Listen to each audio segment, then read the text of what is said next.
Good morning, ladies and gentlemen. First of all, I would like to thank Ramu sir and the KMPA team for inviting me over here. It feels really great to stand on this stage. My presentation might be a little different from what Arvind ji said, a little bit on the tech and a little bit from a youngster, basically. So when, in fact, Raju sir told me about the talk, the first thing I did was, he was saying that we need to talk about print at 2030. So first thing I did was I went towards ChatGPT. I thought ChatGPT will give me a nice text about the future of printing. So I kept on giving different prompts to ChatGPT, and later on I realized that there is no substitute for a good old-fashioned human touch.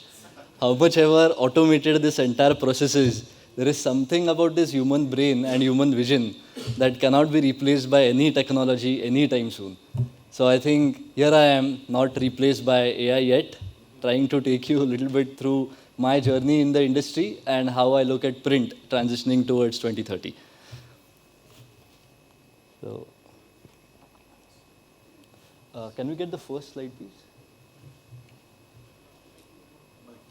Okay. It's better now? Okay.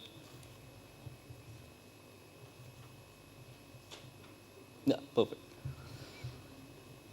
So a few days back, I was just scrolling through my LinkedIn feed, and one of my friends had posted a very interesting quote from Henry Ford.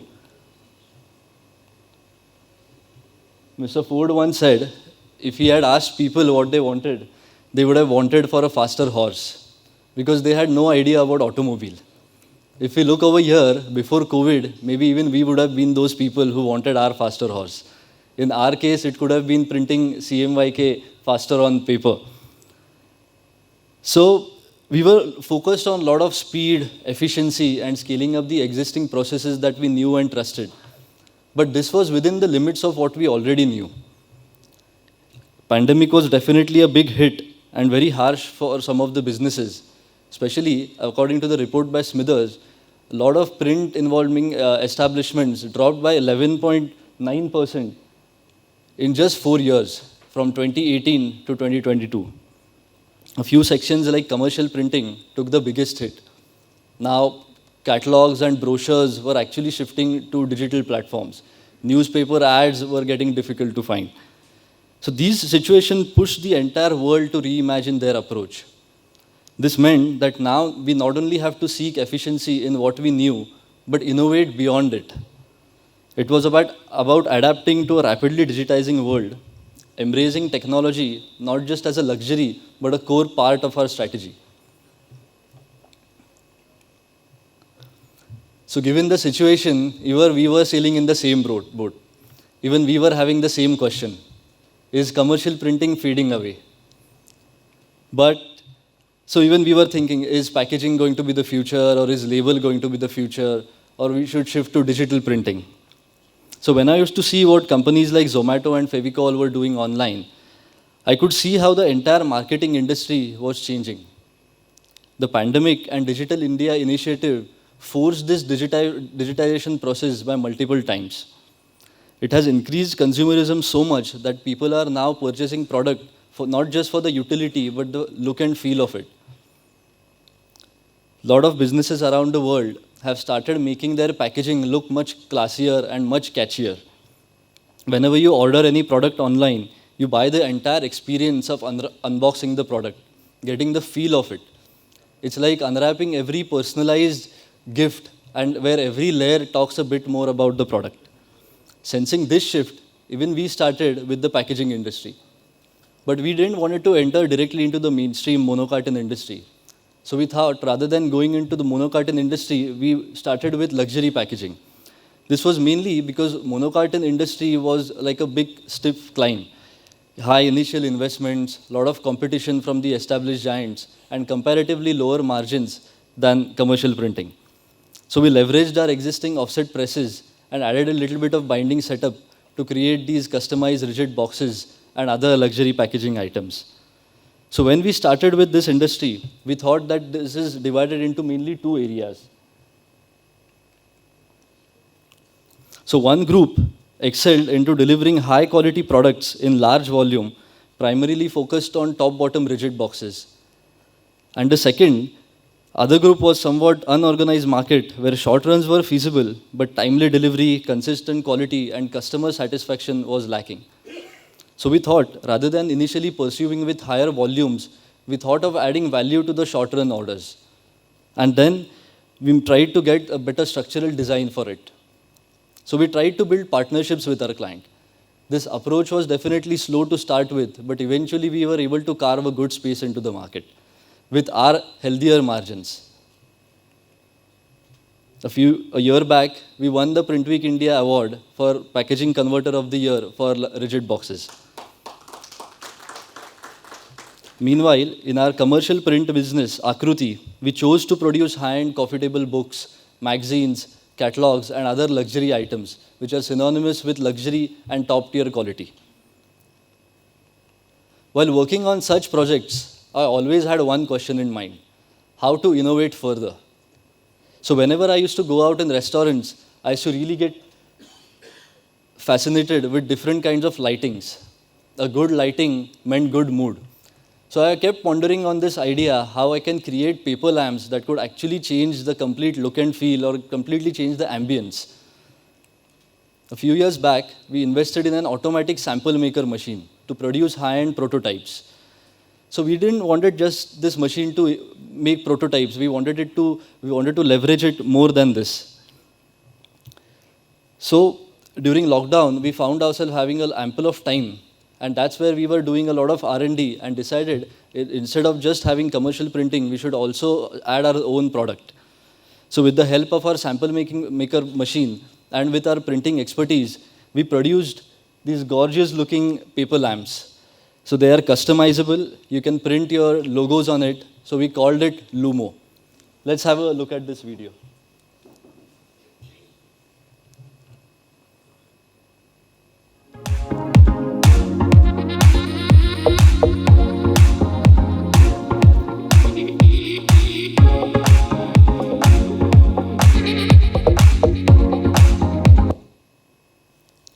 So this makes for an excellent budget-friendly gift. And we started doing this a lot in B2B sectors. So this is a cat edition Lumo. We called it Meow. So we started this with an NGO called Rescue. So proceeds from all these lamps are gone towards rescue. So they are an NGO which are dedicated to animals in need. So they give shelter and care to these animals. So this journey taught us a crucial lesson. Innovation isn't exclusive for just vast brands with great resources. It begins with a spark of a thought. From there, it's all about nurturing that idea, building upon it, and watching it grow. I feel that the influx of technology has somewhat limited our businesses to a standardized approach. Being a little innovative and doing things a little differently is the key that has always worked for us. I think the future of businesses will highly depend on innovation seeping through the grassroots levels. So this is a great way to survive through the changes and upgrades into the print.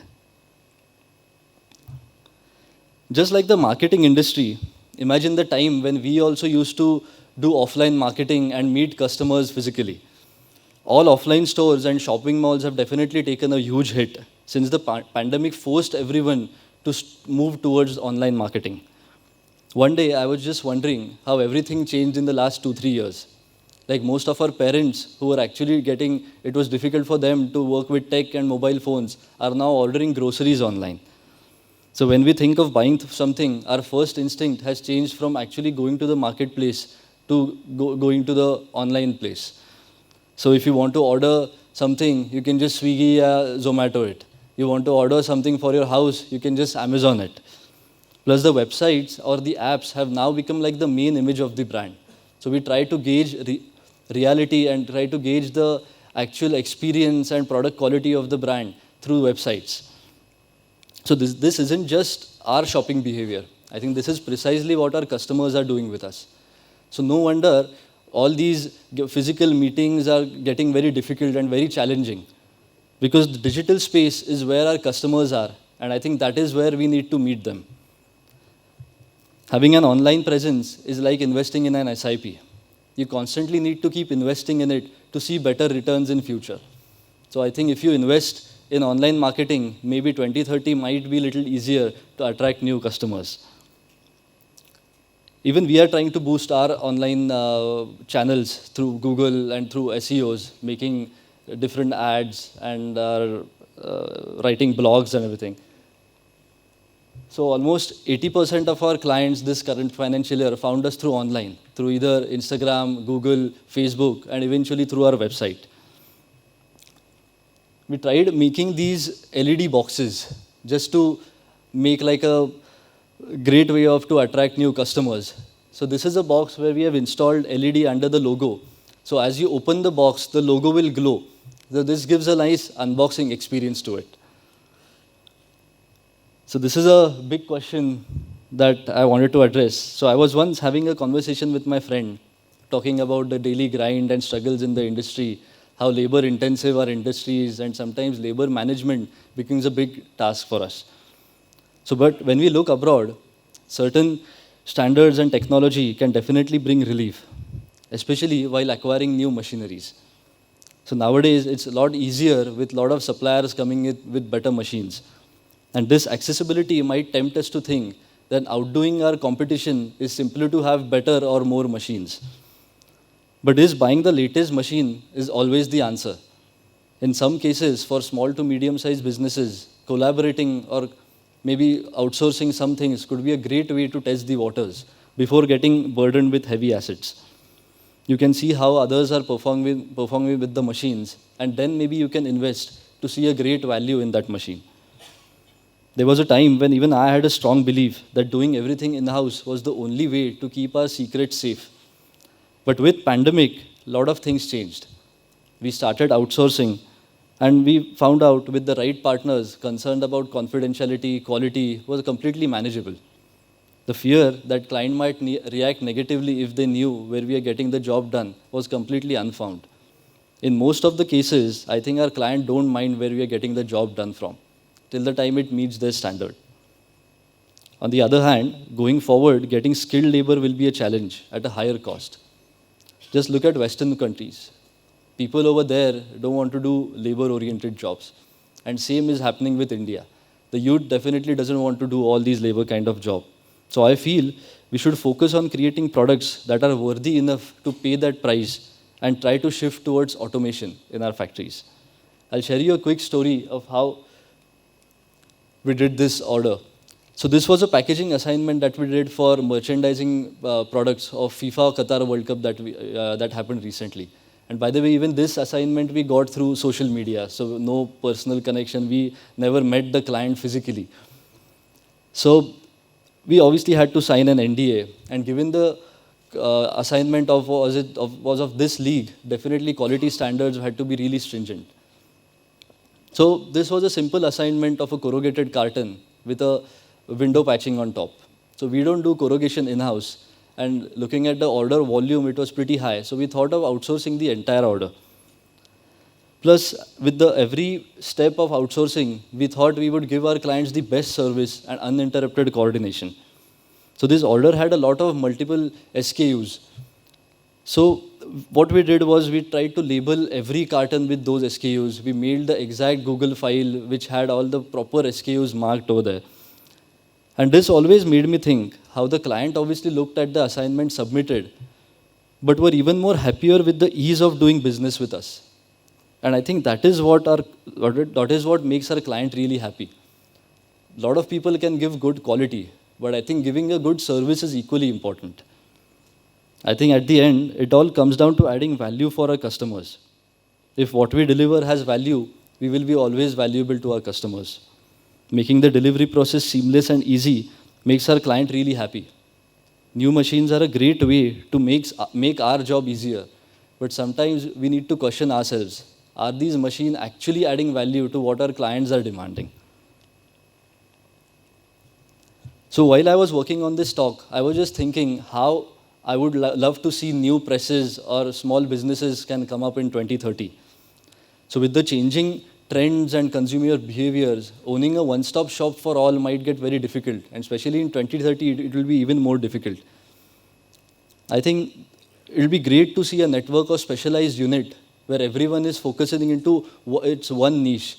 Like maybe pre-press person, there is one shop who is completely focused on pre-press. One is completely focused on printing, and the other can surprise us with a lot of different binding and finishing expertise. Traditionally, we have definitely seen this model, somewhat on a little smaller version or an unorganized way. But picture at a larger scale with the efficiency and top tier quality, trained staff, timely delivery, and exceptional quality. I think this will make the brand best in its particular field and then collaborating across the industry to deliver outstanding results. This is like moving away from a do it all mindset and build a culture of innovation in their niche. I think this will help to move on to a more collaborative approach where each player brings their unique strength to the table. It can definitely have long-term benefits like more cost-effective operations, reduced competition within specialized area, and collaborating ecosystem that pushes everyone to be their best. According to my experiences, these are some of the few sectors that might flourish in 2030 along with the mainstream sectors. First is gifting. This digitization is definitely a hit for some of the sectors. But people, it's not like people are changing from physical things to digital things. The medium is definitely changing. Earlier, we used to print a lot of wedding cards, but now wedding cards, we can just get it on WhatsApp. But if you see, the wedding hamper industry is increasing a lot. So the trend is completely changing. At Unbox, we have been doing a lot of luxury packaging for all these corporate orders. And in one of the corporate orders, our client asked us to deliver all the inner items along with the gifts. So then that was the time when we realized the vastness of this hidden gem, how big the gifting industry is. Indian gifting industry is definitely increasing and intertwining with luxury packaging, customization, and personalization, where I think customization and personalization are at forefront of this evolution.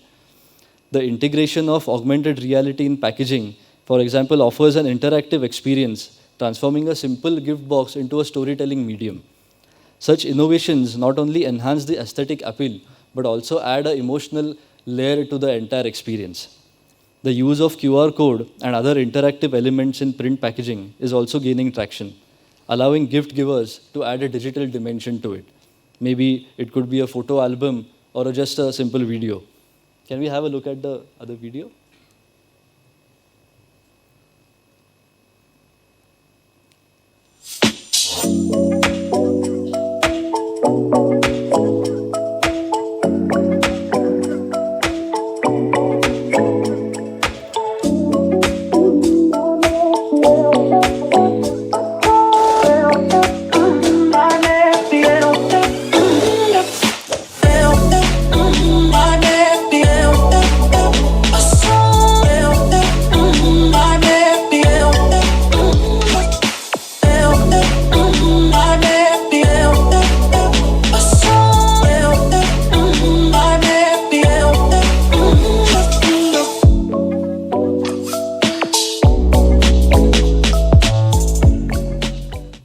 I think you can do a lot of interesting things with AR now.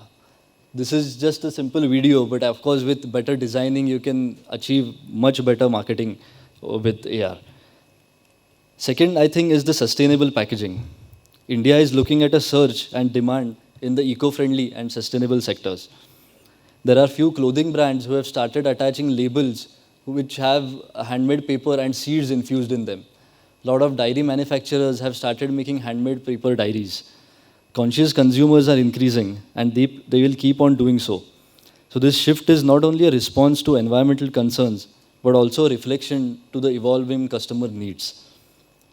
Few years back, one of our clients, a big masala brand, wanted to start a tobacco-free cigarette brand. So he was like, we'll just have a lot of herbs infused in it. And he wanted a gift pack for this cigarette.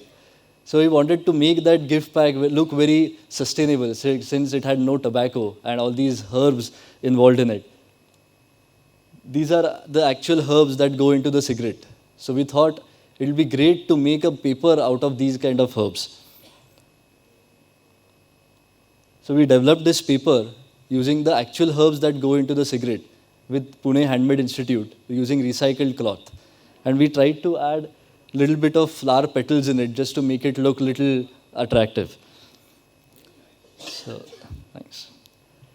So, after a few trials, we found out that some herbs are leaking oil onto the paper. So we had to cut down on the other herbs and added few little different more herbs just to make the paper look attractive. So this was the final box that we did. We just simply gold foil stamped the logo on the top and produced these magnetic locking rigid boxes where you can fit 3 cigarette packs in it. So we tried to screen print that stamp look-alike logo just to make it look very eco-friendly, and it talks about how the paper is made, how the herbs are being used. So I think India is heading towards an economic and environmental revival, and this is causing big changes in how we package things. People are moving away from regular plastics and trying out new eco-friendly options in packaging, like using materials that can easily break down or can be recycled. Even things like bamboo and bagasse are being used now. Laws are also playing a big role. As everyone knows, Indian government has put a ban on single-use plastic to fight pollution. This is pushing companies to use packaging that's better for the environment.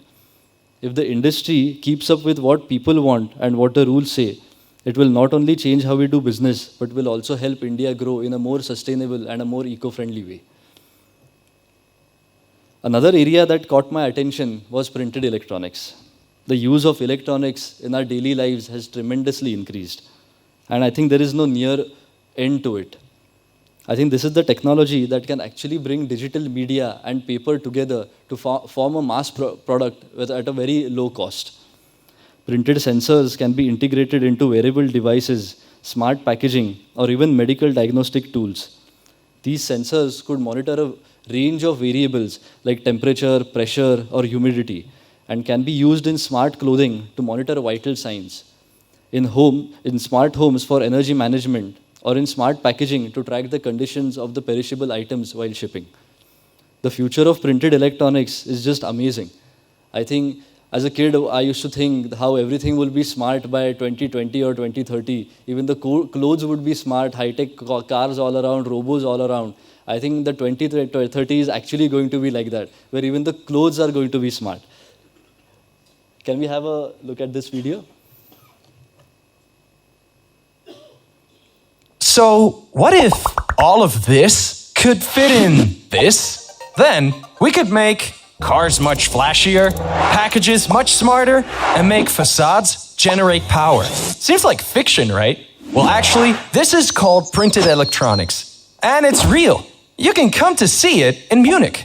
Printed electronics are fluid functional materials that create an ultra-thin and flexible electronic device when printed on a flat surface. Pretty awesome, right? This is how it works. Functional materials, such as special plastics, fluids, or pastes, are printed in layers on a thin and flexible film. This will give you the freedom of designing almost everything you want, as this functional film can be integrated in all sorts of devices and products, creating a whole new assortment of electronics that till now have been rigid and mostly space-consuming, like printing several layers to create a super thin and flexible touchscreen, or print electrodes with a layer of light emitters to create glowing packages that light up as soon as you touch them. The future of mobility is magical. Hyper-fast underground trains, self-driving cars, and who knows, flying skateboards. But with all that technology, how do we prevent our transportation to evolve to, this? Well, with printed electronics. It's a technology that allows us to literally print electronics on anything in layers thinner than paper. This way, we can integrate technology in anything. Printed electronics will change how our transportation senses their environment and makes you more comfortable. Let's zoom in on cars and planes. Instead of having 1 or 2 sensors, printed electronics make entire surfaces smarter, meaning transportation can analyze surroundings and detect exactly where something hits the vehicle, which makes our transportation safer. Printed electronics doesn't just sense stuff, it does stuff too. For instance, darken windows automatically, which saves you lots of blinds on planes and cars. And for the real luxury seekers, turn on the perfect seat temperature only where people are seated. Your car's display won't just take you home, but also entertain you. Finally, with all those electronics sucking energy, printed transparent solar panels help your windows generate electricity. Isn't that awesome? I think printed electronics is going to be the future for sure. It's definitely going to change of how we look at things and how we deal with electronics on our daily lives. Going forward, it's great that AI is over here. It might be scary given the repercussions of unemployment, but I think it's definitely cost-saving and time-consuming. Whatever industry you are in, and whatever is the scale of the business, the most important thing that I have learned till now is that companies should operate smoothly without the involvement of their owners on a day-to-day basis. I've been inspired by many friends in the industry and in the packaging companies, where a lot of owners are actually focused on expanding their business and meeting new clients rather than getting involved in the day-to-day tasks. I realized that this approach is the key, and thanks to AI and modern technology, it's possible for any size of businesses now. With the help of AI, you can design chatbots on your website to handle customer inquiries. AI-driven softwares have started automating the entire design process by standardizing it. Prepress have a great transformation with the help of AI advancements like checking and correcting files before printing. It can identify errors in print files, such as missing font, and just can flag them or fix them automatically. I think apps like ChatGPT can help you create a process flow, and having SOPs is not a big deal now. You don't need an expert to get a SOP done. I think now this is all about creating good system and trusting the right people to take care of the entire operations. This way, we make sure that the job gets done well without the actual need of us intervening into every process. Lastly, this is my team. They give me strength and they make all the innovations, and whatever I feel like exploring, they make it happen. In my own experience, exploring new ideas and exploring new territories has completely opened up new horizons and helped me give a better vision and add a better perspective. So a few years back, we thought of having a table calendar of our own company, where we can print whatever we want, process it the way we want, and showcase it to whoever we want to. Along with printing, I also have a deep passion for photography. So I click these 12 images, which mark like an essence for the entire year. Just having this thought made us think whole new possibilities. We don't spend a lot on making this, but a simple calendar is one of our most loved prints. For us, this is not for marketing as such, but more for the joy it brings out to create a product like this. Sometimes with our daily grind, we tend to lose our focus with all the mechanical activities happening around, home to office, office to home, one project after the another. But I think it's projects like these that we need to keep on doing that can actually build our passion and keep our passion intact. Lastly, I think in this digital age, paper will not be forgotten. It is more than just a medium. It's a safe haven from our actual screens, boosting memory, sparkling creativity, and preserving our stories. So print lives on. Thank you.